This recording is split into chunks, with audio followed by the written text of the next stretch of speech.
What's up, Tube? Welcome to Guido's Chop Shop, where today on the bench we have this flashy light grenade. This literally just arrived, I don't know, maybe a few minutes ago, and it came from gelballmod.com. And I'm going to take a look at it. Now, first thing that I noticed is that you don't get a battery with it. Well, at least I didn't get a battery, so I'm going to put one in. And that can be done by opening this little tab on the top.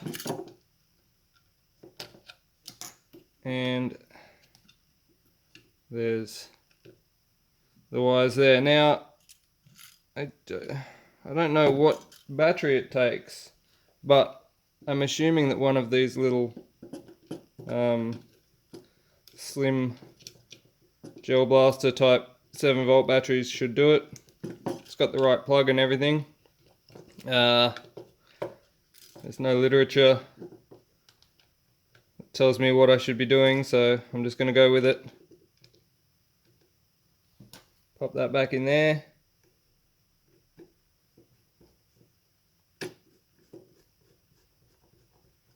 And hope for the best. Alright, let's try it out.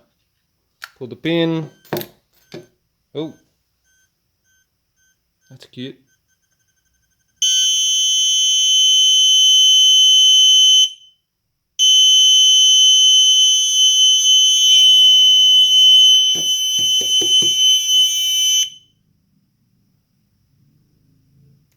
It definitely makes a loud noise, but I was expecting more flashy than that.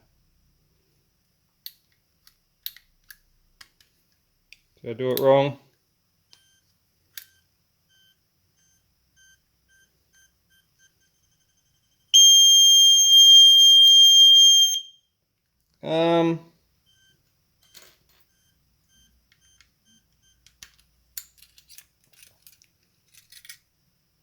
I was expecting these LEDs, these yellow panels, to sort of light up and flash as well. Maybe mine's broken. Alright, well, the next obvious step is to tear it all apart. Take the battery back out of it. I really hope that this is just a one-off problem with the one that I got. Otherwise that'd be super disappointing. Alright, never pulled one of these apart before, so situation normal. I'm going to start by undoing every screw I can find. Alright, looks like there's 2.5mm hex on the top. Get rid of them.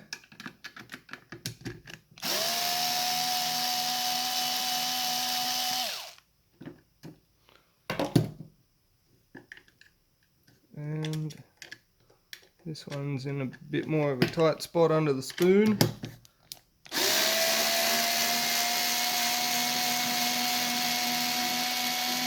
But not impossible. Alright, I think I got most of them most of the way out. Give this one another crank.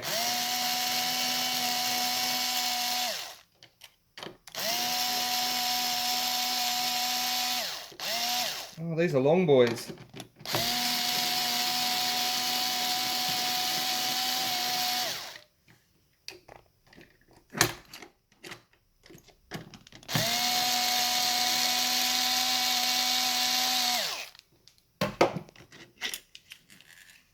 They are long boys, look at that. Really long. Alright, so what's inside here? Looks like we got some LED panels. A little buzzer down here.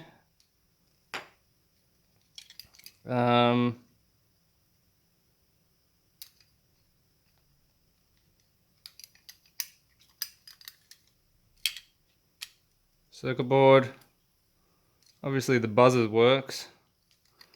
Oh yeah, there's a button down there which the spoon presses or releases, I guess, as the case may be. So I wonder, I'm just going to take this bottom section apart.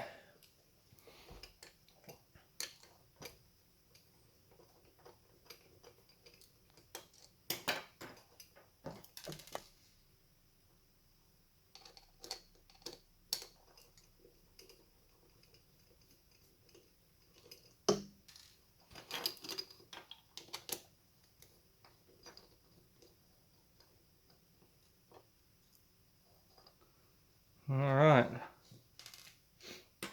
Now the buzzer says it's rated to 24 volts, so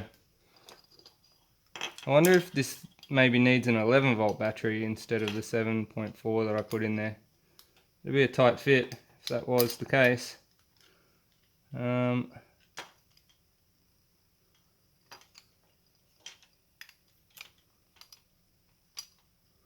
Let's see. Oh, this is interesting. You got to feed everything through the little slots to get it out. Alright, I'm just going to do some tests on this while I've got it here.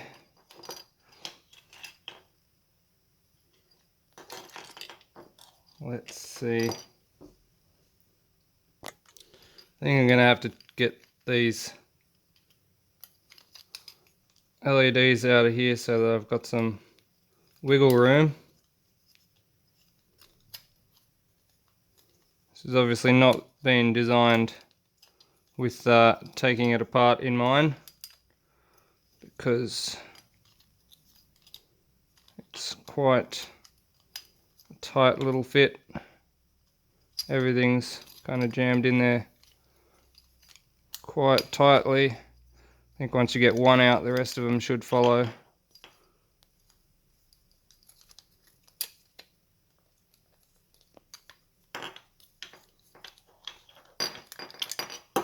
Alright, what do we have here?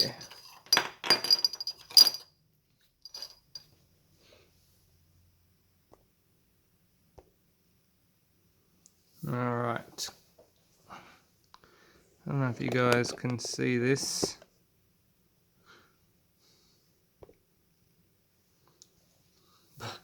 But the wires in here are very, very close to shorting out, but they're not, because if they were, we'd be having smoke by now. I'm going to test probably these wires and these wires and these, just so that I can see if there's any actual power coming to the LEDs or whether it's something else that's wrong. Alright. Might not be able to see this at this close up, but I'm just going to test this.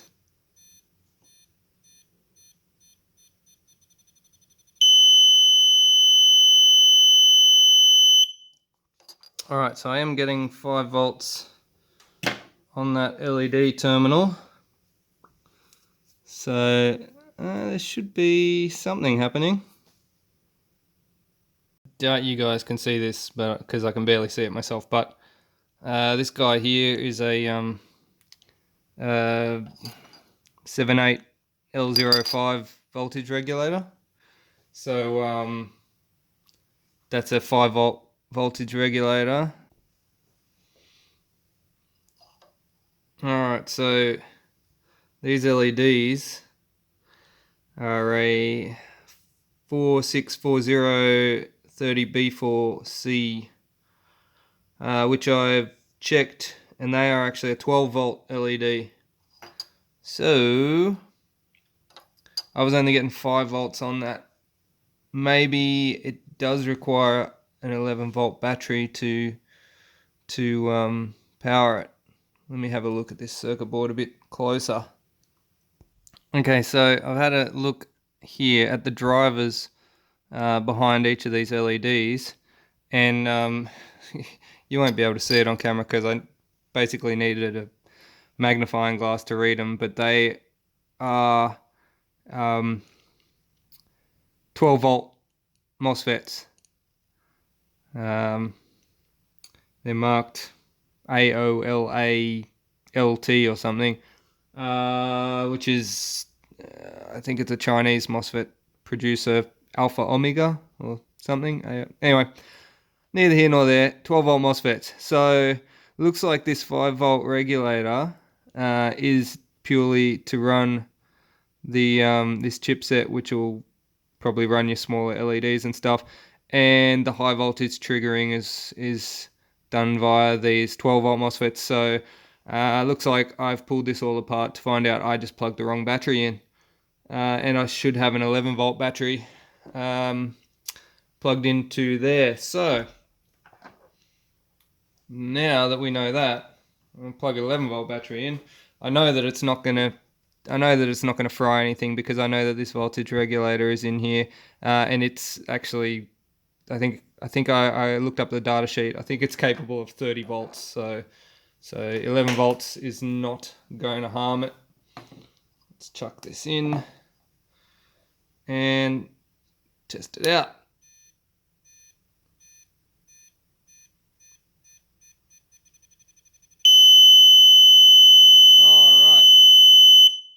There's the flashing that I was expecting. Side note, I guess if you wanted to use this in a fashion that didn't involve flashing, if you just wanted to use it for the sound, you could just run it on a 7 volt battery, and then if you did want the flashy as well, you have to run an 11 volt battery. Let's get a load of this flashing.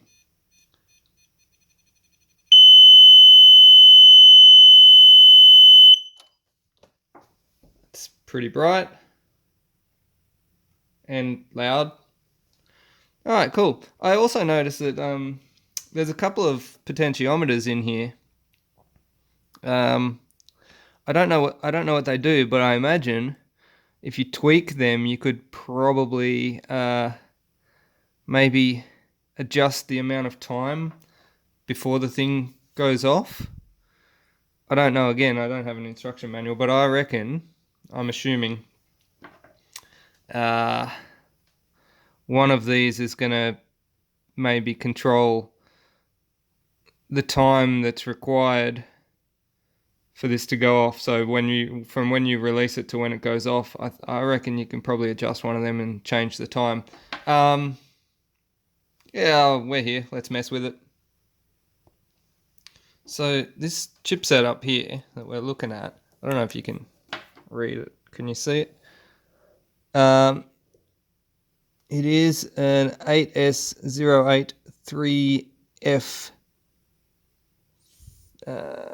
3P6, which Google tells me is a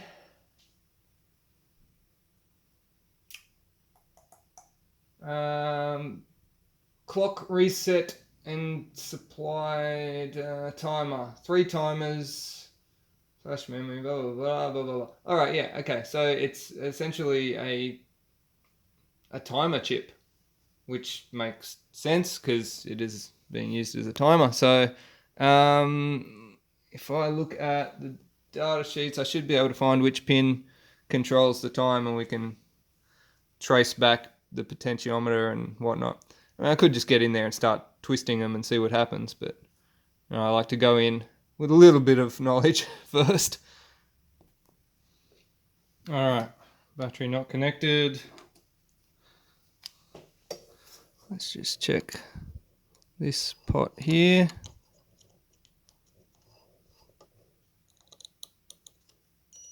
Oh, there we go. Pin 19. According to the data sheet, pin 19 is timer channel 3. Timer channel 3 sounds like a winner. Alright.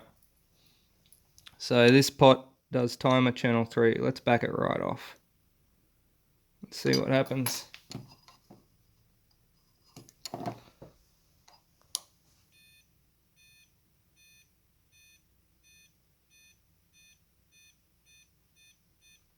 Yeah, that's taken a while. Alright, and on the flip side, if we were to wind that one all the way around the other way, let's see what happens. And it goes off much quicker. Alright, cool. So, that's how you want to adjust the timer, how long, if you want it to go off quicker or slower, or you can adjust that. Alright, cool. That was fun and different. I am going to put the link in the description to where you can get one of these. As always, buy me a coffee and subscribe to my channel so that you can see me pull apart more stuff. And I'm probably going to resolder these because these soldering looks horrible. But anyway, I will catch you on the flip side. Peace.